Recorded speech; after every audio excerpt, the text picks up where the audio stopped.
तो चलिए आज बात करते हैं हम लोग हिंदी से इंग्लिश में ट्रांसलेट करने का मूल मंत्र। यस, बिल्कुल जड़ से बेसिक से स्टार्ट करेंगे, जो आखिर किसी भी हिंदी को इंग्लिश में कैसे ट्रांसलेट किया जाता है। देखिए, कितना भी बड़ा से बड़ा हिंदी हो, छोटा से छोटा हिंदी हो, उसको इंग्लिश में कैसे ट्रांसलेट करेंगे। सबसे पहले आपको ध्यान देना है सब्जेक्ट पे। किसी भी वाक्य में, किसी भी सेंटेंस में जो मेन होता है, सबसे ज़्यादा पावर, एबिलिटी, कैपेसिटी या जिसके बारे में बात किया जाता है, वो सब्जेक्ट होता है। वही व्यक्ति, वही पर्सन है ना, काम करता है, वो सब्जेक्ट होता है। आखिर वो जो काम होता है, वो जो व्यक्ति था, जो सब्जेक्ट बना, वो कौन सा काम किया, वो एक्शन क्या किया, उसी को वर्ब कहते हैं, है ना। और वो जो एक्शन किया तो उस काम का किसी पे प्रभाव पड़ा भी क्या? अगर पड़ गया किसी पे प्रभाव तो वो ऑब्जेक्ट हुआ, और अगर कोई व्यक्ति काम किया और प्रभाव न पड़ा किसी पे तो वो कॉम्प्लीमेंट हुआ, है ना। आप लोग मोटा मोटी अदर वर्ड जानते होंगे, सीधे कहते होंगे other word. Subject verb other word नहीं, अदर वर्ड नहीं, दो ही चीज, या तो ऑब्जेक्ट या कॉम्प्लीमेंट। यस यस, ये अदर वर्ड को क्या हम लोग पढ़ेंगे पता है? अदर वर्ड को हम लोग पढ़ेंगे ऑब्जेक्ट या फिर कॉम्प्लीमेंट, या तो ऑब्जेक्ट या कॉम्प्लीमेंट। यस यस, कोई बंदा, कोई पर्सन है ना, काम किया, ये पर्सन है, व्यक्ति है, पर्सन है, ये एक्शन, कोई काम किया, और ये जो काम किया अगर प्रभाव पड़ा तो ऑब्जेक्ट, अगर इन्फ्लुएंस हुआ तो object. No influence, no influence तो क्या हुआ? कॉम्प्लीमेंट। यस यस, जैसे हम बात करते हैं, अगर कोई कहा माय फादर बीट्स रवि, मेरे पापा रवि को पीट दिए, है ना, मेरे पापा रवि को पीट दिए। यहां पे बताइए, माय फादर, मेरे पापा, सब्जेक्ट हुए, बिट्स एक्शन हुआ, क्रिया हुआ, काम हुआ, है ना, और ऑब्जेक्ट कौन हुआ? रवि हुआ। क्योंकि ये जो मेरे पापा जी जो थे, पापा जी काम किए, और जब काम किए तो काम का प्रभाव रवि पे पड़ा। अब रवि को पीटे तो रवि का चेहरा खराब हो गया होगा, मुंह नाक कान भसक गया होगा, इधर उधर टूट फूट गया होगा, और टूट फूट जाए मतलब influence by subject, it is called object, है ना। Influence by subject, it is called object. Yes, but यहीं पे ये रहता, my father goes to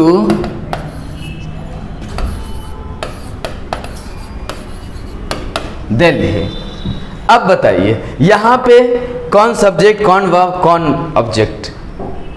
yes, याद रहे, यहां पर ना माय फादर, मेरे पापा तो सब्जेक्ट हुए, जाना एक्शन, क्रिया हुआ, वर्ब हुआ, लेकिन टू प्रीपोजिशन का जो दिल्ली आया, ये दिल्ली आपका कॉम्प्लीमेंट होगा। Yes, no influence by Delhi, it is called complement. क्यों? क्योंकि जब पापा जी दिल्ली गए तो क्या दिल्ली उड़ने लगा, दिल्ली टूट गया, दिल्ली फूट गया, हाँ, दिल्ली का मुंह का नाक भसक गया? नहीं भसकाना। No influence by subject, it is called complement. तो किसी भी सेंटेंस को बनाने के लिए हम लोग को इसका नॉलेज होना चाहिए, सब्जेक्ट का, वर्ब का, और ऑब्जेक्ट या कॉम्प्लीमेंट का। अब बात करें जी यार, सब्जेक्ट समझे तो सब्जेक्ट, बट ये सब्जेक्ट होता कौन है? किसको पकड़ के कह देंगे यार तुम सब्जेक्ट हो? तो बता दे एक बात, सब्जेक्ट हर एक चीज बन सकता है। ये पेन भी बन सकता है, वॉच भी बन सकता है, हम भी बन सकते हैं, आप भी बन सकते हैं, फैन भी बन सकता है, टेबल चेयर बेंच डेस्क कोई भी बन सकता है। मतलब कोई भी नाउन है या प्रोनाउन है, वो आपका सब्जेक्ट होता है। यस यस, जो भी आप इसको क्या करें, नोट कर सकते हैं, है ना। देखिए, सेंटेंस का सब्जेक्ट होने के लिए क्या चाहिए? या तो नाउन चाहिए या फिर प्रोनाउन चाहिए। है ना। आगे हम लोग पढ़ेंगे जिरंड और इन्फिनिटिव, बट अभी क्या याद रखिए, नाउन और प्रोनाउन। नाउन किसको कहते हैं पता है ना, एनी पर्सन, प्लेस, थिंग्स और एनिमल, है ना। किसी भी व्यक्ति, किसी भी वस्तु, किसी भी स्थान और जानवर को हम लोग नाउन कहते हैं, है ना। और मतलब ये हुआ कोई भी व्यक्ति सब्जेक्ट बन सकता है, कोई भी वस्तु सब्जेक्ट बन सकता है, कोई भी स्थान सब्जेक्ट बन सकता है, कोई भी जानवर सब्जेक्ट बन सकता है। ओके जी। और साथ ही साथ प्रोनाउन, प्रोनाउन वो होता है जो नाउन के बदले में आता है। जैसे रवि के बदले में हम लोग ही का यूज करते हैं, प्रोनाउन है।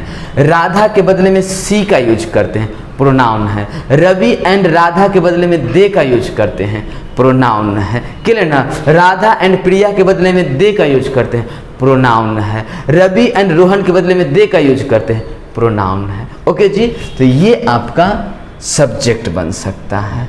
ओके, बात समझ में आया। एक बात और याद रखेगा, कितना भी बड़ा सा वाक्य हो, जिसके बारे में बात किया जाए वो आपका सब्जेक्ट होता है। ये नहीं बचपन से क्या पता है यार, जो छोटा, जो जिससे वर्ड स्टार्ट हो वो सब्जेक्ट कहलाएगा, नहीं। यहाँ पे देखिए, हम लोग माई को सब्जेक्ट किया, माई फादर को सब्जेक्ट किए, दोनों को सब्जेक्ट के कैटेगरी में रखिए। कौन हुआ सब्जेक्ट यहाँ पे, दोनों हुआ, माई और फादर दोनों वर्ड, माई और फादर दोनों वर्ड, क्योंकि मेरे पापा के बारे में बात हो रहा है ना। रवि जो इस क्लास का होनहार लड़का है उसे बुलाओ, है ना। तो रवि जो इस क्लास का होनहार लड़का है उसे बुलाओ, मतलब क्या हुआ, रवि जो इस क्लास का होनहार लड़का, ये सब्जेक्ट हुआ, है ना। जैसे मिस्टर गिल और उनकी पत्नी और उनके बाल बच्चे सब आज आ रहे हैं, तो मतलब यहाँ पे सब्जेक्ट कौन हुआ, मिस्टर गिल, उनकी पत्नी और उनके बाल बच्चे, ये सारा का सारा सब्जेक्ट हुआ। आप और आपकी पत्नी दोनों को आज आना है ना। आप और आपकी पत्नी दोनों, आप और आपकी पत्नी मिल के इस काम को किए, तो आप भी सब्जेक्ट और आपकी पत्नी दोनों सब्जेक्ट है। क्लियर ना। ऐसे बात करते हैं हम लोग। क्लियर। तो ये सब्जेक्ट हुआ। वर्ब क्या होता है पता है, वर्ब होता है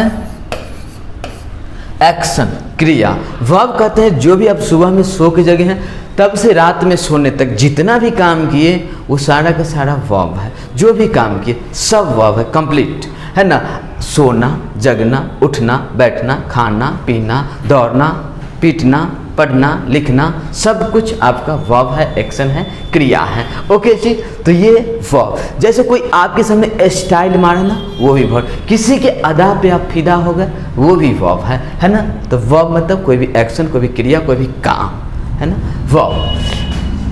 वर्ब वैसे दो तरह के होते हैं, जिसको एक होता है डूइंग और एक होता है बीइंग। डूइंग मतलब करना, जिसको हम लोग मेन वर्ब कहते हैं। बीइंग मतलब होना, जिसको हम लोग हेल्पिंग वर्ब कहते हैं। डूइंग में बहुत सारा आता है, जैसे V1 आया, V2 आया, V3 आया, V4 आया, V5 आया। बीइंग में आपका हेल्पिंग हो रहा है, जिसमें आता है is am are, was were, has have had, do does did, है ना। ये सब आपका बीइंग में आता है। जैसे मॉडल हुआ will, would, shall, should, can, could, may, might, must, ought to, ये सब भी बीइंग हुआ। नीड, डेयर, यूज टू भी बीइंग हुआ। मतलब टोटल 24 है, 24 होता है आप लोग का बीइंग यानी हेल्पिंग वर्ब, और बाकी क्या होता है V1, V2, V3, V4, V5 आपका मेन वर्ब होता है। ओके जी। अब हम लोग बात करते हैं जरा, ये आखिर कहाँ पे V1 का यूज करें, कहाँ V2, कहाँ V3, कहाँ V4, कहाँ V5, कहाँ हेल्पिंग वर्ब। देखिए ये आपके सब्जेक्ट पे डिपेंड करता है। किस पे डिपेंड करता है, सब्जेक्ट पे। क्योंकि आप लोग को याद होगा जो सब्जेक्ट नाउन बोले तो लिविंग भी हो सकता है, नॉन लिविंग भी हो सकता है ना। किसी भी सेंटेंस का सब्जेक्ट लिविंग भी हो सकता है और नॉन लिविंग भी हो सकता है, नॉन लिविंग भी हो सकता है। क्लियर ना। जो लिविंग होगा, सजीव होगा, वो एक्टिव होगा, कुछ करता होगा, यानी वो डूअर होगा। और जो नॉन लिविंग, नॉन डूअर होगा, जो निर्जीव होगा, वो बेचारा कुछ करता नहीं होगा, वो पड़ा होगा, बस वो सो का होगा, है ना। Non doer. क्लियर। पता है इस टाइप का जो सेंटेंस, ये सब्जेक्ट जो है दो तरह का, लिविंग वाला और नॉन लिविंग वाला। लिविंग वाला सब्जेक्ट कैसा सेंटेंस बनाता है पता है?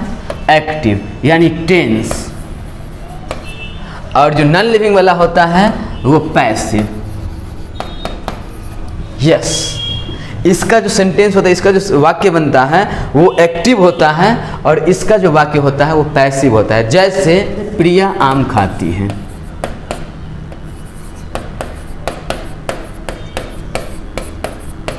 तो ये हो गया एक्टिव हो गया, है ना।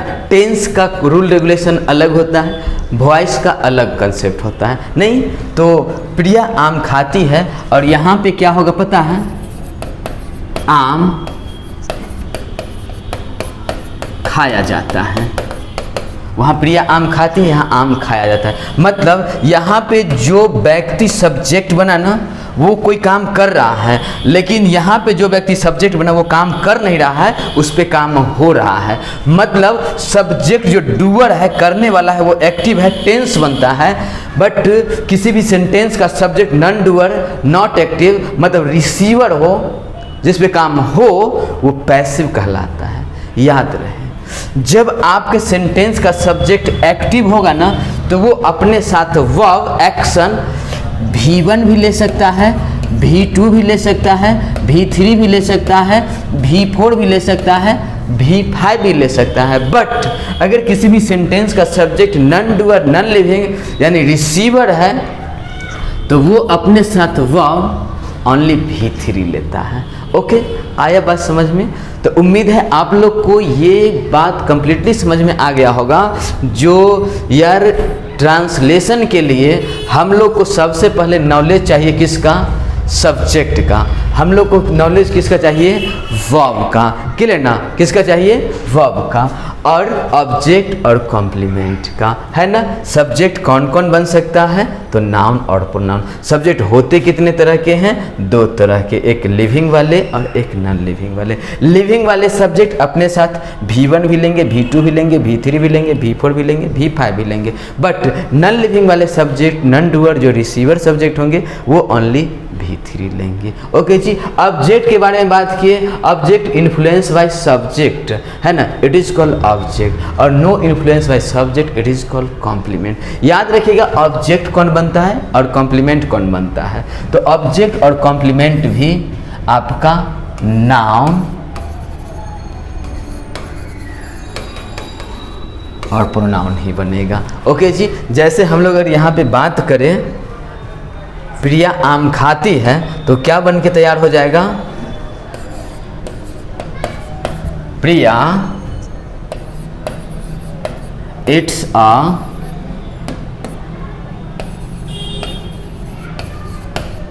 Mango. Priya it's a mango. यहाँ पे क्या हुआ? इट्स। इट्स आपका क्या है? V5 है। इट्स आपका क्या है? V5 है। आप लोग कुछ सोच तो नहीं रहे यार इट मतलब खाना होता है? तो याद रहे एक बात, ये अपना V1, V2, V3, V4, V5 इसके बारे में थोड़ा अच्छे से समझ लेते हैं। समझना चाहते हैं? आइए इसको थोड़ा देखिए। ये जो आपका V1, V2, V3, V4, V5 है, इसके बारे में ज़रा समझते हैं। देखिए, ये जो V1 जो होता है ना, इसका यूज हम लोग करते हैं प्रेजेंट में। प्रेजेंट मतलब जब वर्तमान का बात होगा ना तो उसमें हम लोग V1 का यूज करेंगे। वो भी किसके लिए? प्लूरल सब्जेक्ट के लिए। प्लूरल सब्जेक्ट है ना। V2 का यूज करते हैं हम लोग पास्ट के लिए, बीते हुए बात के, भूतकाल के लिए V2 का यूज करते हैं। अगर वर्क फिनिश हो ना,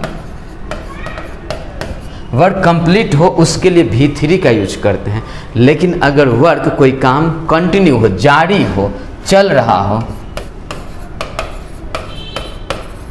कंटिन्यूअस हो, तो हम लोग V4 का यूज करते हैं। और V5 का यूज कहाँ पे करते हैं पता है? प्रेजेंट में। प्रेजेंट में किसके लिए पता है? सिंगुलर के लिए। तो सिंपल सा बात है। देखिए V1 प्रेजेंट में प्लूरल के लिए एक से ज़्यादा व्यक्ति का बात होगा ना तो V1 का यूज करेंगे। जैसे यहीं पे जो अपना सेंटेंस था ये प्रिया इट्स अ मैंगो, तो इट जो होता है वो आपका V1 होता है, इट्स जो होता है वो आपका V5 होता है, गो जो होता है वो V1 होता है, गो जो होता है V5 होता है, रीड जो होता है V1 होता है, रीड्स जो होता है V5 होता है। तो याद रहे एक बात, जब भी हम लोग यूज करते हैं ना सेंटेंस में सब्जेक्ट का, तो सब्जेक्ट अगर एक है, एक व्यक्ति के बारे में बात हो रहा है, एक वस्तु के बारे में बात हो रहा है, एक स्थान के बारे में बात हो रहा है, एक जानवर के बारे में बात हो रहा है, तो वहाँ पे हम लोग V5 का यूज करेंगे, यानी V5 S वाले वर्ब फॉर्म का यूज करेंगे, है ना। और अगर एक से ज़्यादा, यहाँ प्रिया एंड सालू होती, प्रिया एंड सालू आम खाती, प्रिया और सालू आम खाती है, तो क्या लिखते पता है, प्रिया एंड सालू इट मैंगो, है ना। तो यहाँ पे क्या है पता है, एक से ज़्यादा व्यक्ति के बारे में बात हुआ, एक प्रिया और एक सालू, जब दो हो गई तो इट यानी V1 प्लूरल, और 1 है तो सिंगुलर यानी V5। उम्मीद है बात समझ में आ गया होगा। तो ऐसे कर करके हम लोग किसी भी सेंटेंस को बनाते हैं। ये आपका सेंटेंस हुआ ना। चलिए, तो नेक्स्ट वीडियो में हम लोग और अच्छे से बहुत बड़ा बड़ा सेंटेंस भी बनाएंगे। फिर मिलते हैं नेक्स्ट वीडियो में। तब तक आप लोग का काम क्या है, जितने भी ज़रूरतमंद हैं उन सबको वीडियो शेयर कीजिए। मैं आप लोग को सिखा रहा हूँ, आप लोग किसी और को सिखाइए। दुनिया ऐसे ही चलता है। फिर मिलते हैं नेक्स्ट वीडियो में ऐसे इंटरेस्टिंग टॉपिक लेके। Thanks for watching this video.